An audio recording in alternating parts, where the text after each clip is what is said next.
আমাদের পরিবেশের ভারসাম্য, অক্সিজেন, পরিবেশের ভারসাম্য রাখতে গেলে অক্সিজেনের তো অভাব ঘটছে। টুকটাক যদি ছোট ছোট বাগান করে আমরা যদি কিছুটা তার সামঞ্জস্য বজায়। নমস্কার বন্ধুরা, আমি পলাশ বিশ্বাস আর আপনারা দেখছেন পলাশ বিশ্বাস ভিডিওস। আজকে টাইটেল আর থাম্বনেল থেকে তো নিশ্চয়ই বুঝে গেছেন যে কোন জায়গায় এসেছি ভিডিওটি করতে। হ্যাঁ, আমাদের নন্দনকানন ফেসবুক নন্দনকানন গ্রুপের অন্যতম সদস্যা রুবি মুখার্জির বাড়িতে। তো রুবি মুখার্জির বাড়ির গাছগুলি দেখে নেব এবং কিন্তু প্রচুর গাছ করেছেন। এর মধ্যে তার সংগ্রহে অনেক গাছ আছে।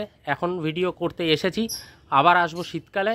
শীতের সময় দেখাবো যে বৌদি কত সুন্দর করে ফুল গাছ করেন এবং কত সুন্দর করে গাছের পরিচর্যা করেন। আর এখন এই সমস্ত গাছ যেগুলি এখন রয়েছে সেই গ্রীষ্মকালীন গাছগুলি সবটাই হচ্ছে আজকের আপনাদের সাথে শেয়ার করব এবং তিনি কিভাবে পরিচর্যা করেন সেটাও জেনে নেব। এবং সবচেয়ে বড় কথা যে যারা নতুন বাগানি একদম তারাও কিন্তু জানতে পারবেন বা বুঝতে পারবেন যে কেন প্রত্যেকটা বাড়িতে গাছ করা দরকার। তো চলুন শুরু করা যাক ভিডিওটি। তো বন্ধুরা চলুন একটু রুবি বৌদির সাথে কথা বলে নিই যে তিনি কোথায় থাকেন এবং কি গাছ করছেন বা কি করছেন সমস্ত কিছু, এবং গাছের পরিচর্যাও। তো নমস্কার বৌদি। নমস্কার।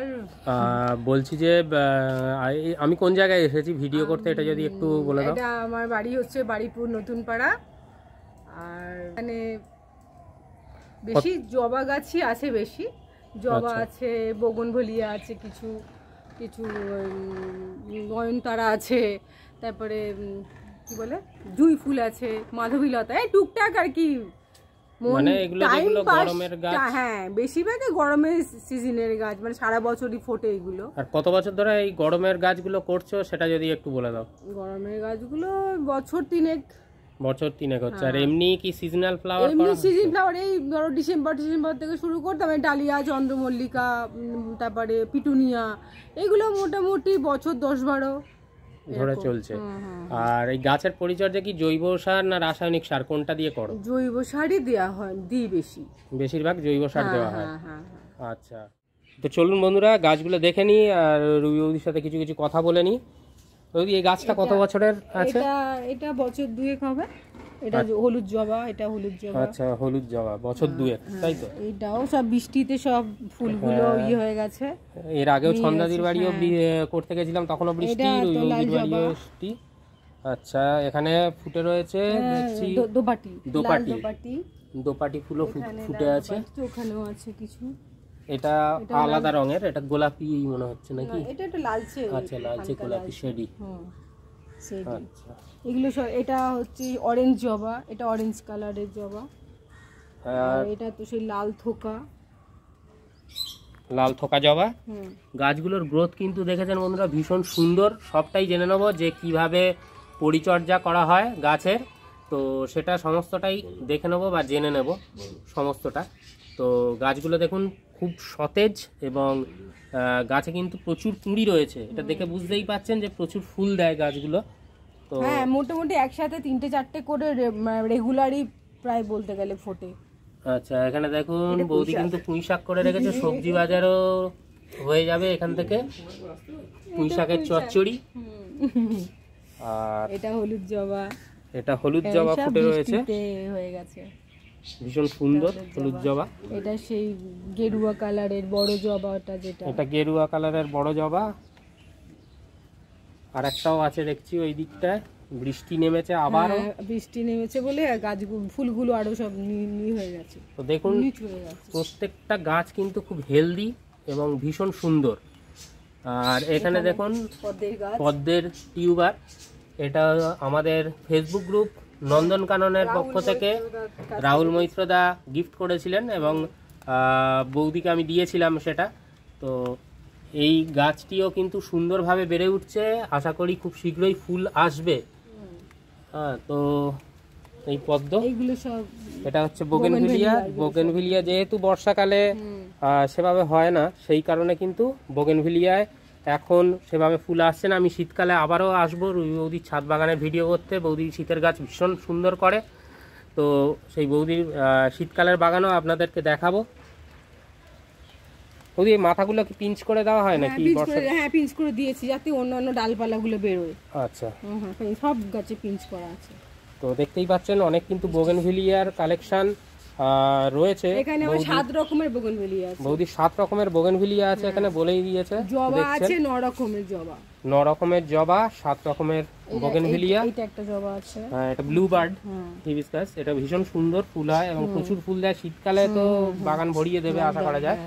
আর একটা যেটা এই যে গাছটা, এটাও খুব দেখুন ফুল দিচ্ছে। এটা কত বছরের গাছ হবে? এইটা বছর 3 বছর 3 গাছ। দেখুন কত সুন্দর ফুল ফুটে আছে, ফুলে ভরে গেছে। কিন্তু বৃষ্টির জন্য কিন্তু অনেক ফুলগুলোই মাথা নুইয়ে দিয়েছে। তো দেখুন কত সুন্দর প্রচুর ফুল ফুটে রয়েছে গাছে এবং অজস্র কুঁড়িও রয়েছে, দেখতেই পাচ্ছেন। তো ভীষণ সুন্দর।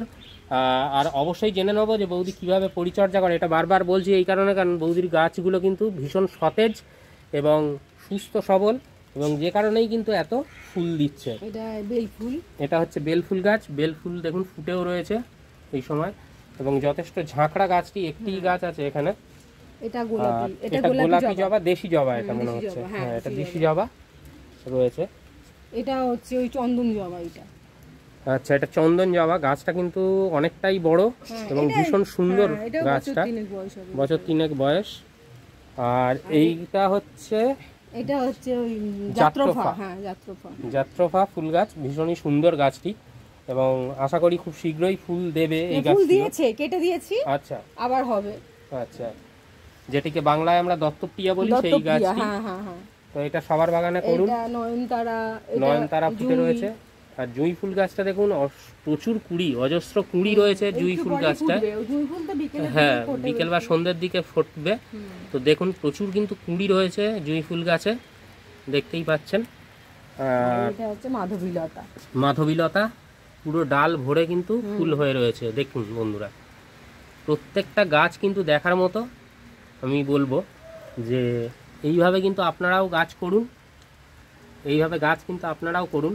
আশা করা যাক যে বৌদি যেভাবে টিপস দেবে, যেভাবে বৌদি নিজে গাছ করে সেইভাবেই কিন্তু বৌদি টিপস দেবে, আর আপনারাও যথেষ্ট উপকৃত হবেন বন্ধুরা। তো এই মোটামুটি গাছের সংখ্যা আছে। আর এখানে দেখুন দোপাটিও ফুটে রয়েছে প্রচুর। আর এখানেও রয়েছে একটি জবা, অরেঞ্জ কালারের জবা রয়েছে এখানে। আর অ্যাডেনিয়াম আছে এখানে, হচ্ছে 3 রকমের অ্যাডেনিয়াম আছে। এটা দেশি না, এটা গ্রাফটেড অ্যাডেনিয়াম, আর এটাও গ্রাফটেড, আর এইটা দেশি অ্যাডেনিয়াম। তো মোটামুটি এই রুই বৌদির সুন্দর ছোট্ট সাজানো যে বাগান। তো বন্ধুরা দেখলেন বা দেখছেন যে কিভাবে কাজ করেছেন রুই বৌদি তার ছাদ বাগানে। তো আপনারাও এইভাবেই করুন, একদম নতুন বাগানি যারা। এরপরে কিন্তু রবি বৌদির কাছে আমরা জেনে নেব যে তার মূল্যবান যে বক্তব্য বা মতামত যেটা তিনি গাছের পিছনে দেন যে সময়টা, এবং সময় দিয়ে গাছের প্রতি কী পরিচর্যা করেন।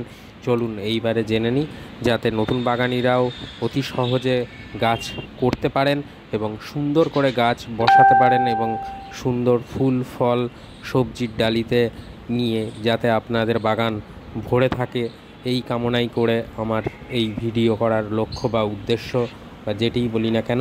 তো দেখছেন যে রুই বৌদির এই সুন্দর বাগান আপনারাও পারবেন করতে যারা একদম নতুন বাগানি। তো চলুন আরেকবার কথা বলে নিই রুই বৌদির সাথে।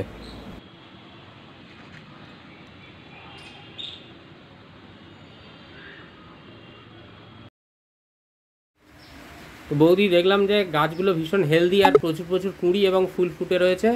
জৈব উপায়ে করো, তো কি কি খাবার দাও যদি একটু ডিটেলস বলে দাও দর্শক বন্ধুদের। খাবার বলতে ওই তো মানে টব অনুযায়ী, চামচ অনুযায়ী শিংকুচি, হাড় গুঁড়ো, নিমখোল আর ভার্মি কম্পোস্ট। তোমার 15 অন্তর অন্তরে এই খাবারগুলোই দিই। আর বর্ষাকাল যেহেতু একটু ফাঙ্গিসাইড, সাপ ফাঙ্গিসাইড ইউজ করি, আর কিছু কীটনাশক দেওয়া হয়। বৃষ্টি যখন হয় না সেই সময় কীটনাশকগুলো ব্যবহার করা হয়। আর এমনি খোল পচা জল তো বর্ষাকালে মনে হয় না, বর্ষাকালে দেওয়া হয় না, কারণ দিলে ফাঙ্গাস ধরে যাবে। আচ্ছা, ওই বর্ষাকাল ছাড়া শীতকালের দিকে হয়তো মাঝে মাঝে একটু সর্ষে খোল পচা জলটা দিলাম। আচ্ছা, আর এই যে বাগান করতে যাচ্ছ বা যে সমস্ত কিছু সমস্যা যখন মানে দেখা যায় যে তখন তো মনটা খারাপ লাগেই, একদম। তারপরে সেই জায়গা থেকে মুক্তি হও, মানে মুক্তি পাও কিভাবে? তখন মুক্তি পাই হচ্ছে এই পলাশ বিশ্বাসের কাছে পুরো শরণাপন্ন হই। তার পরামর্শ অনুযায়ী সে যা যা বলে যে এইগুলো এইগুলো এইগুলো দাও, এইসব খাবার, এটা গাছটা এই কম হয়েছে, এই খাবারটা দাও, তো সেটা দেওয়ার পরে আমার গাছ এখন মানে তার মানে পলাশের মানে পলাশের এতেই পরামর্শেই আমার গাছ এখন ফুলে ফলে ভরে আছে একদম। আর নন্দনকানন গ্রুপে আশা করি প্রত্যেকে হেল্প করে, এটা বলবো অন্তত, যে ফেসবুক গ্রুপ যে নন্দনকানন আমাদের, একদম একদম, সেখানে দীপিকা দিদিভাই থেকে শুরু করে, দীপিকা ভঞ্জ দিদিভাই থেকে শুরু করে প্রত্যেকে, তো আর মোটামুটি এইভাবেই সবুজ ছড়াক, এটাই আমাদের ফেসবুক গ্রুপ নন্দনকাননের লক্ষ্য, এবং যেটা আমার এই চ্যানেল, ইউটিউব চ্যানেল পলাশ বিশ্বাস ভিডিওজেরও লক্ষ্য। বৌদি, যে সবাই যারা ভিডিওটি দেখবে বা দেখছে তাদের উদ্দেশ্যে দু চার কথা বলো যে তারা কেন বাগান করবে। না, ছাদ বাগান আমার মনে হয় যে ছাদ বাগান মোটামুটি যার বাড়ির ছাদে যতটুকু জায়গা, যার বাড়ি যতটুকু জায়গা আছে সেখানে অন্তত কিছু কিছু গাছ করা উচিত প্রত্যেকের। বাগান করলে মনও ভালো লাগে, গাছ ভর্তি ফুল হলে দেখলে মনটা এমনি আনন্দে খুশিতে ভরে ওঠে। আর আমাদের চতুর্দিকে এখন যে হারে গাছপালা কাটা হচ্ছে, ঘর বাড়ি যেভাবে তৈরি হয়ে যাচ্ছে, আস্তে আস্তে মানুষের জঙ্গল গাছপালা আস্তে আস্তে কমে যাচ্ছে। এর ফলে আমাদের পরিবেশের ভারসাম্য, অক্সিজেন, পরিবেশের ভারসাম্য রাখতে গেলে অক্সিজেনের তো অভাব ঘটছে। টুকটাক যদি ছোট ছোট বাগান করে আমরা যদি কিছুটা তার সামঞ্জস্য বজায় রাখতে পারি, সেই জন্য গাছ সবারই আমার মনে হয় একটু অল্প খরচ ছোটোখাটো যার বাইরে যতটুকু জায়গা আছে তার প্রত্যেকেরই কিছু কিছু গাছ করা উচিত। আর করলে মনও ভালো লাগে, ভালো ভালো থাকে। আমিও তো দেখি গাছপালা ফুল টুল ফুললে তো আরও মন খুশিতে ভরে ওঠে। আর এরপরে যখন শীতকালে আসবো তোমার বাগান দেখাতে দর্শক বন্ধুদের, তখন তো শীতের ফুল তো ভরে থাকবেই। আর এটাও বলবো যে অন্তত একটা করে হলেও ছোট পাখি লেবুর গাছ বা কমলা লেবুর গাছ, যে কোনো লেবুর গাছ একটা লাগাও। একটা লেবুর গাছ লাগিয়েছি, কিন্তু সেই গাছটা বড্ড ছোট, আর একটু বড় হলে আছে ওখানে গাছের মধ্যে একটা লেবুর গাছ আছে। বাহ, তাহলে দেখলেন বন্ধুরা। তো নমস্কার বৌদি, আবার আসবো আগামী দিনে।